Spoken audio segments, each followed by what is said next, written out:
time bomb on out of control. Media grown and uncontrolled. Watch your step, you never know when and where might explode. Alright, that is Sand Triggers by Maggot Launcher. A song just dropped on YouTube this morning from the new album, The Future Went That Away. It's going to be the new album for about 3 weeks, and then another album will be out, I'm sure. The rate that I move with these. So this song seems to have specifically inspired one of my new subscribers, Micah Atticus, to say I was the perfect person to review Death Wish 3. I don't know if that's the song or just because of other stuff I uploaded. I'm curious to know why I would be the perfect person to review Death Wish 3, because despite knowing these movies, I've never actually sat and watched one, except for the Eli Roth one with Bruce Willis. I popped that one on a while ago just because it was on streaming, and I was like, yeah, what the hell, I'll check this out. But I know who Paul Kersey is. I know the movies fairly well. No, I've never actually sat and watched one.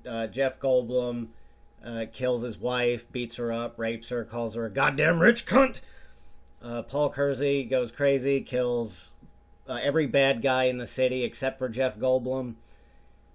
And then the sequel, the same thing happens to his daughter. She jumps out a window, gets impaled on a fence, and then has the famous line that I first heard in a song called The Serpent King by God Dethroned. That was the first place I ever heard this clip. But it was where he runs into one of the rapists, and the guy's got a cross on his neck, and he goes, "Do you believe in Jesus?" And the guy goes, "Yes, I do." And he goes, "Well, you're gonna meet him." And then he shoots him. So familiar enough with the movies. And Death Wish 3 is where shit goes nuts, and he's like shooting bad guys with a rocket launcher and shit like that. So, better than a review, well, maybe better, I don't know. I'm going to do a commentary track, because I've never actually seen this movie. So, I think this might be the most fun way to do it. So, enjoy Death Wish 3, the commentary track. Eat shit and die, Ricky! Good old fucking Canon Films, man. Now, these dudes right here could make a fucking movie. This is back when movies were awesome.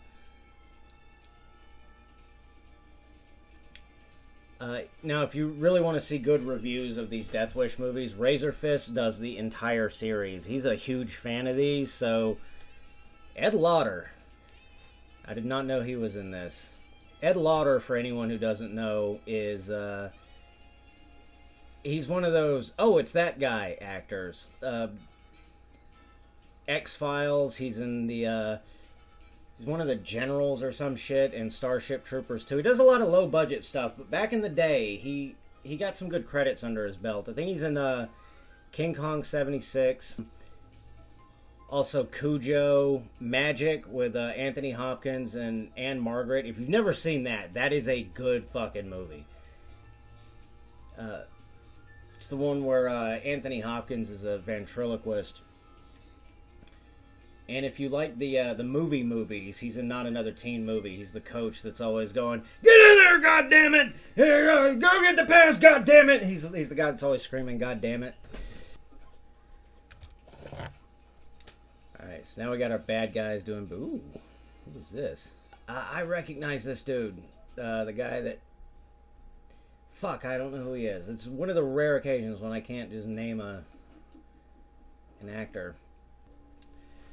Alright, so now, yeah, this is when the movie's definitely going into, or the series, rather, is definitely going into a little bit cartoon territory when you get the female bad guy. Which, I mean, you already got multi-ethnic gangs, which don't exist. Which I love the cliche of the badass girl. Like, I think that gets... Yeah, it's a little ridiculous when, you know, Scarlett Johansson can take down an alien that Captain America can barely handle with her fucking feet, and there's like no explanation to it. That's a little ridiculous, but I definitely Tough Girl, when you do it right, it works very well. And there are tough chicks. It's really more of an attitude thing. So these people just went over and beat the shit out of this old man and murdered him because Paul Kersey's coming to visit. That's what happens. Yeah, you would think after like the second time, Paul Kersey would be like, you know what, I'm just going to go live in a monastery somewhere. Of course, then Jeff Goldblum with his Jughead hat would run in there and start, murdering the head monk. Goddamn quiet monks! I hate quiet monks! Cops are beating up Paul Kersey because... You know what I learned from watching movies? If I ever walk into a building and there's a dead body laying there, I'm just going to get the fuck out of there. Don't ever don't touch anything. Just back out very slowly. Otherwise, you'll end up at the police station and go, why did you kill her? I didn't kill her. I just walked in and found her. Everybody in movies, they find the dead body, they touch the murder weapon, put their fingerprints all over everything, track bloody footprints all around the body, spray semen everywhere. I didn't do it! So now Paul Kersey's in jail. I guess he's meeting I guess these are going to be the bad guys. Ooh. Right through the bars. It's weird, though, because the people that really celebrate these movies, like, as I mentioned earlier, Razor Fist, very right-wing. It's always like the people that are all back the blue that love this cliche of, they killed my family, and I'm going out taking the law into my own hands and getting revenge.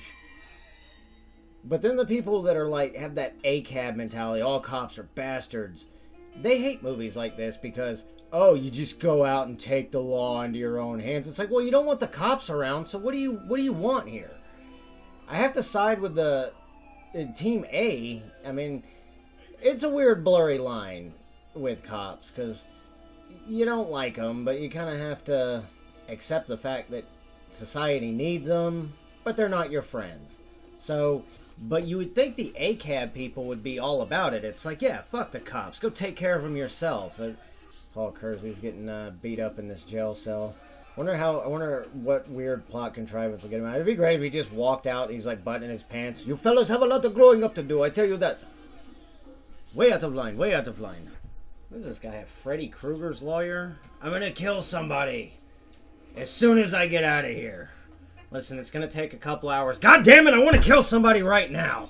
Ed Lauder's breaking down the patterns of this mysterious serial killer. The one that they had in prison and then now they're just letting out. Of course, that's what they do now. Alright, so now this cop that was just... Ed Lauder, who was just beating up Paul Kersey, no particular reason, is now going, we're getting you out of jail to go get the bad guys, because I can't do it.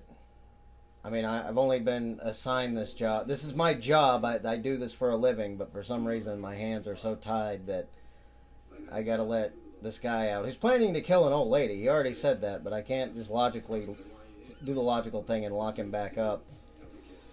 This is back when paperwork wasn't an issue in movies. Like, it would take... Even once they cleared Paul Kersey, it would probably still take 6 hours for them to walk over there and open that cell door and let him out, just for... So Ed Lauder's going to be the bad guy, ultimately, at the end of this. I bet it's going to take that illogical twist. I don't remember the review that I saw of this movie, so... I have a feeling it's going to take that weird twist where he's just suddenly going to become the bad guy out of nowhere. Alright, well, fuck me. I was wrong. I guess they are covering the paperwork aspect in this movie. Alright, we're going into a commercial now. I'm watching this on Pluto. Just feel the need to comment on this WeatherTech commercial I just watched. This was actually not a bad commercial, but it features the song Born to Be Wild, which has to be the lamest rock and roll song ever written at this point. Like, it's got to be bittersweet, because you know the guys from Steppenwolf, anytime they get a letter saying, hey, can we use Born to Be Wild in our fucking douche commercial? They have to go, yeah, we need the money. Can we feature our song in a fucking Terminator movie or something? Alright, so now we're at the bad guy's lair. Leather jackets and switchblades. It's a class. Do they still make switchblades? I haven't seen a switchblade since 1994. Of course, at the same time, I guess after enough of those things go off in people's pockets and stab one of their balls, I guess that they kind of went out of fashion. I mean, it's a pretty badass idea. You whip out a hand, the fucking blade pops up.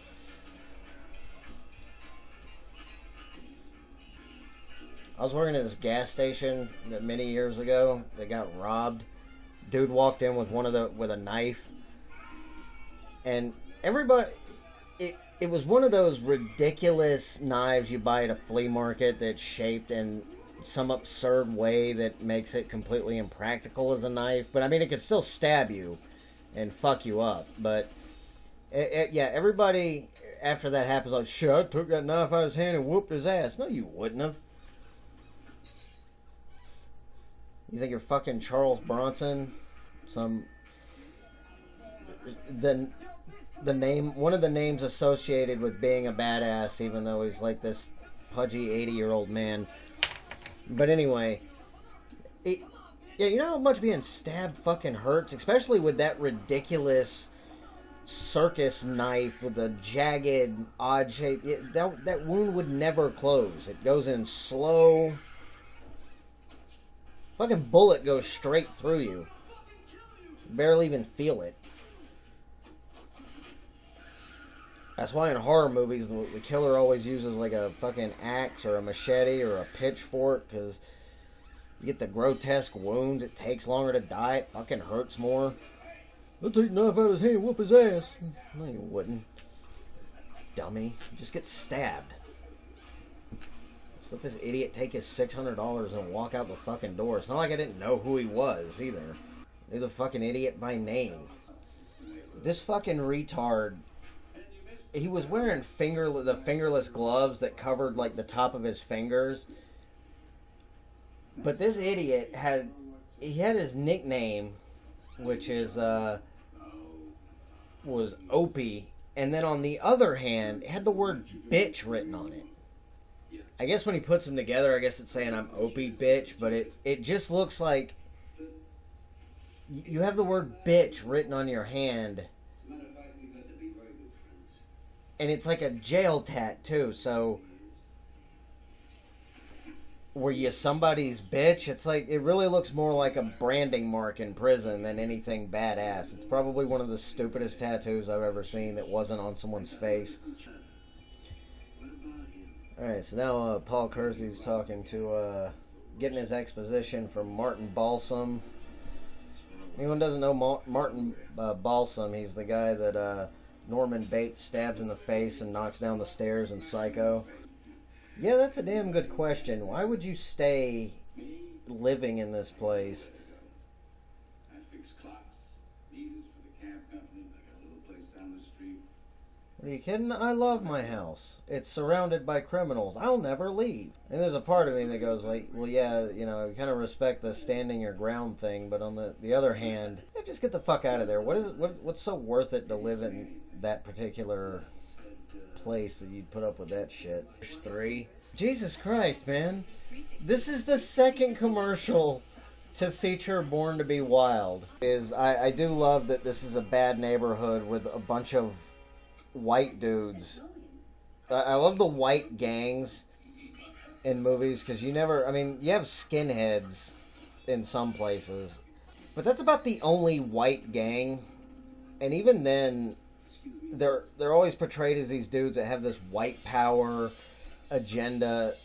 I mean, they talk a lot of shit, but in the end they're the same as like the Bloods and the Crips. I mean, most neo-Nazis are just a prison gang. It really didn't mean anything.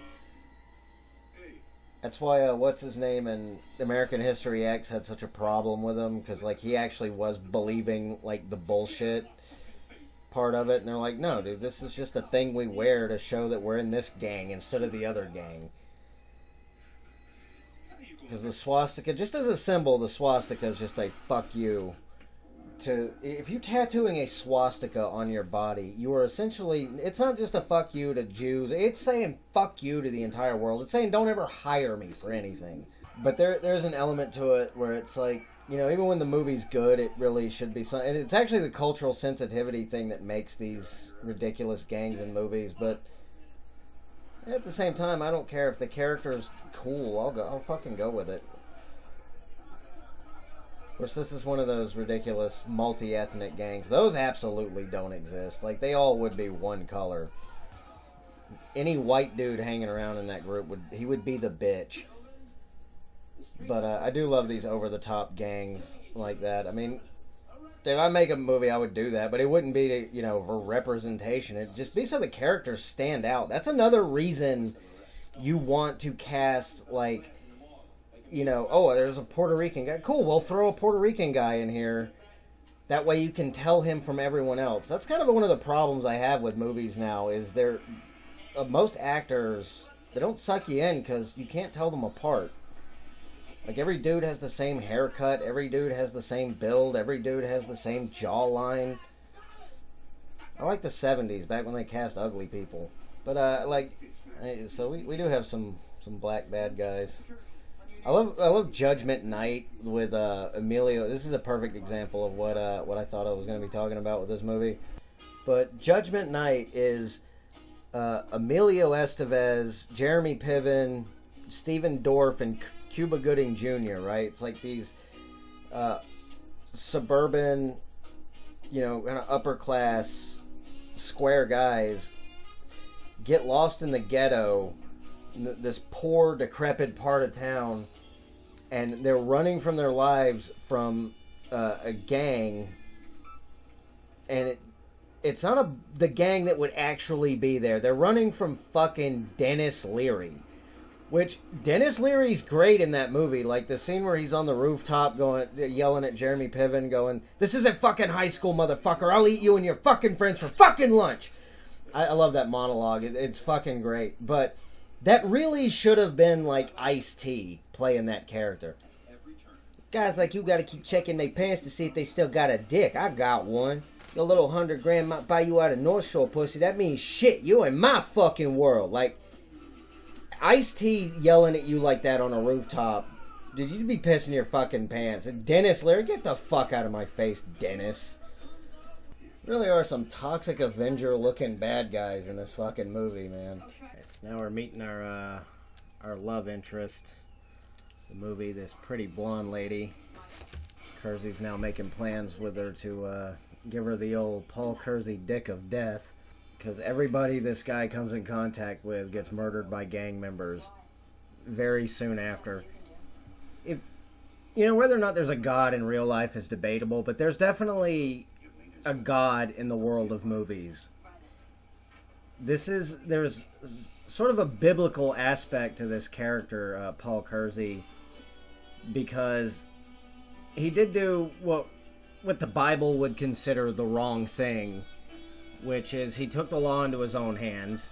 God punished him for becoming a vigilante by initially not even letting him get the guys who actually killed his wife, because he kills a bunch of bad guys, but he never gets Jeff Goldblum. After Jeff Goldblum kills Kersey's wife and runs away, he's never seen again through the entire movie. So that was like his first punishment. The second punishment is now it's going to happen to your daughter, and of course he goes out and does it again. And this punishment also does allow, you know, God to clean up the streets and get rid of these assholes, but also punish Paul Kersey at the same time. This has definitely taken its time getting to the action more than I would have expected based off of reviews. Fuck, I wish I could remember who this guy is and what I've seen him in. He reminds me of Richard Edson, which I'll explain who that is, I'm sure you don't know. He's a guy that popped up in movies. He's in Platoon, he's in Howard the Duck.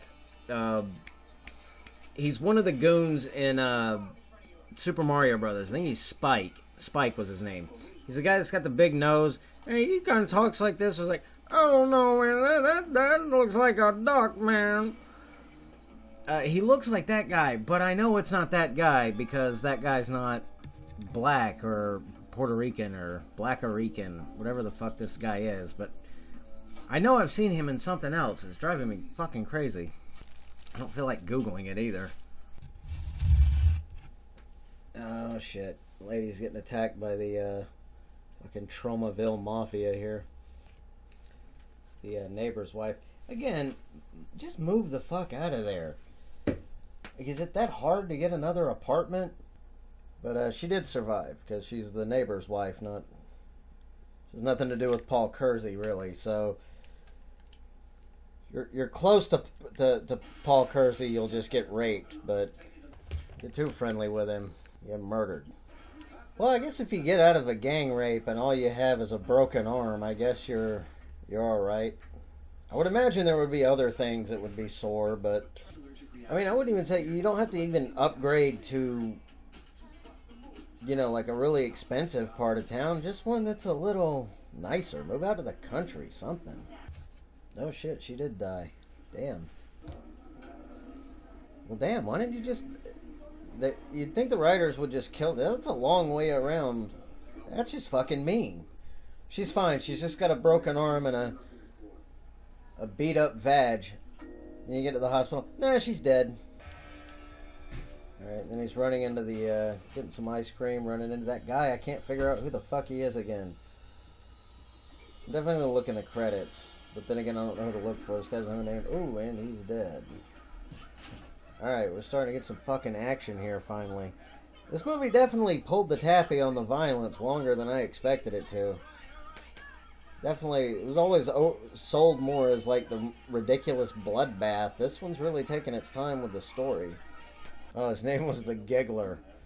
Alright, I'm definitely checking the credits. See who this guy is, because I fucking recognize him. It's driving me crazy. Whatever the hell Giggler was in, it was something like kind of low budget and cheesy like this. Something almost like in the realm of demonic toys or something. It wasn't demonic toys, but it was like in the realm of something like that. And it, fuck, it's driving me crazy. So now they're drinking wine and eating chicken. She's talking to him like she doesn't, like, how would you not know who this guy is? I mean, I know that there wasn't like an internet and social media and shit, but the name Paul Kersey should ring a few bells when you're on Death Wish 3. It's kind of like how nobody knew who John Rambo was in Last Blood. It's like, this should be one of the most famous dudes in American history. So this gang's finally about to go into action. Alright, I think we're getting to the climax. Paul Kersey's about to... Oh wait, so they still gotta kill the blonde girl. Machine guns are really the shittiest weapon, at least in movies. Like, for all of the automatic firing and spraying bullets all over this, they never hit shit. I mean, unless it's John Travolta walking out of your bathroom and you're 5 feet away from him. The machine guns apparently are kind of useless. That was some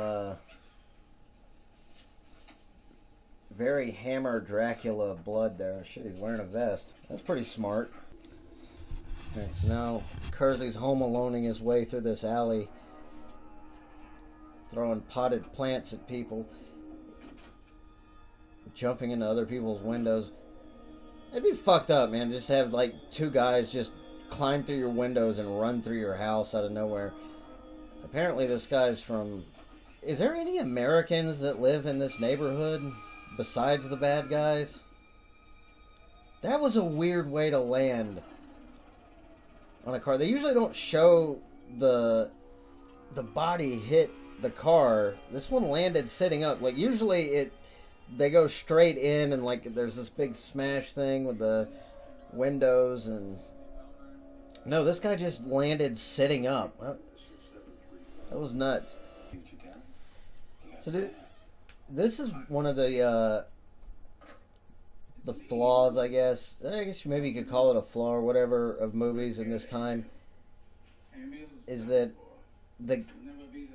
how did they what does this gang do besides just tear shit up? Like, usually in a criminal organization, they have to have some way that they criminally make money. That's usually the motivator for organized crime. But in movies like this, the organized crime is just a bunch of guys getting organized to do a bunch of shit you would go directly to jail for. That is one hell of a fucking gun right there. A sensible call. The blonde lady is leaving the city. She's moving to that town from Assault in Precinct 13. That's another good movie. I saw that one recently for the first time. Very similar gang in that movie as in this one. Just kind of running around killing people for no good reason. No profit margin whatsoever. Damn, that is a brutal death right there. That's almost like something you'd see in Maniac Cop. In fact, I think they did that in Maniac Cop. Or Maniac Cop 2, I think. What is with the symbol on the head? It looks like the, it's like to remind everybody, we didn't pass algebra. This is why we murder people. No, that's fucked up. Gun doesn't work. Who is this Dr. Davis guy that is always being called? Any scene in a certain era of movies, you'll always hear this announcement in a hospital for this specific fucking doctor that needs to be somewhere. I think that's definitely like one of those inside jokes. Like there's a separate company that does like all of the sound effects for movies, like adds all of the noises like birds chirping and shit like that. Like none of that's recorded on the spot, but so is that like a company signature for whoever does the sound editing? It's like, oh yeah, we're in a hospital, we'll ask for the specific doctor. Again, what is gained by them doing any of this? But also, why do they need... If you have guys running around the neighborhoods just doing shit, like, you don't need Paul Kersey. I mean, at the very least, you can get him off the street for a couple of weeks just for disturbing the peace. These guys are like a bunch of people playing Grand Theft Auto online. They're just... It's more like The Purge than anything else. This is what we assumed criminal back in the day. This is what we all thought criminals ultimately wanted to do, was just destroy everything and make whatever neighborhood they're in this desolate wasteland and then just hang out there. There's just always shit on fire and... Of course, when you got like really heavy gang activity, that tends to be the neighborhood, but it's still not that bad. So it looks like everybody else and all the normal people in the neighborhood are finally cozying up here and getting some weapons. You know, the most embarrassing part of this whole thing being one of these bad guys is like, I mean, I guess you're not going to be thinking about it because you're dead, but just the idea that your body's going to be laying like on a slab in a morgue and you're going to have that ridiculous symbol drawn on your head, like the head of your corpse. Morticians just get like one of those like charcoal makeup pens and they just play tic-tac-toe on your head while they're embalming you. Titties. These movies love showing you a nice set of titties, but under the worst circumstances you could be looking at them.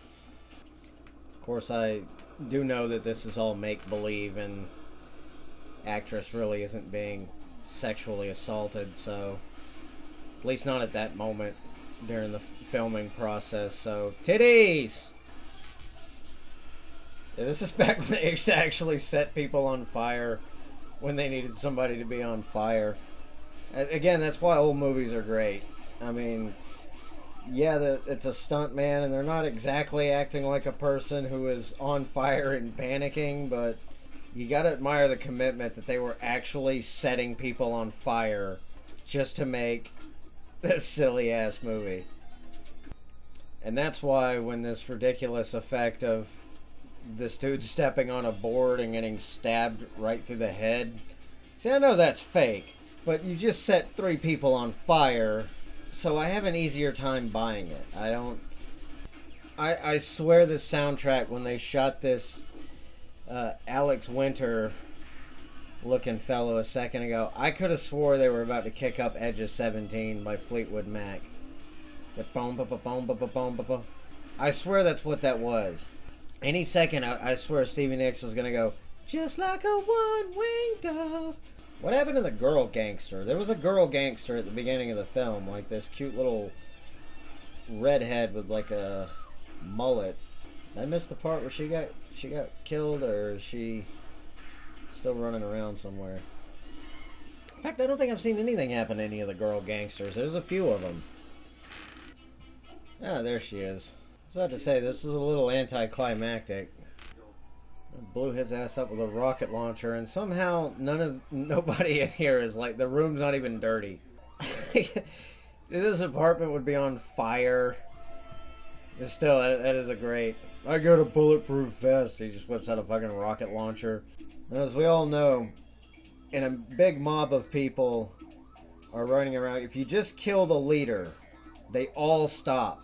Holy shit, that was fucking Alex Winter. Who was the girl? Because the girl kind of looks like Linnea Quigley. Barbie Wilde. I feel like I should recognize that name. She looks familiar as hell. Alright, well, so, who was Giggles? God damn it. I'm gonna solve the mystery of Giggles. Kurt Taylor. Shit, that's not helping me either.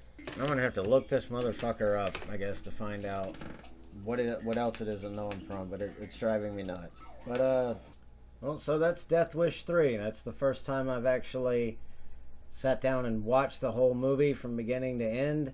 And my review, it's a fucking kick-ass movie. You should definitely check it out. If you have not seen it, glad I watched it, finally. Made for a fun afternoon. That's it till next time, and stay in theme. Enjoy this tune from Maggot Launcher's third album, Dirty Fucked Up Stupid Shit. It's called Shotgun Mama.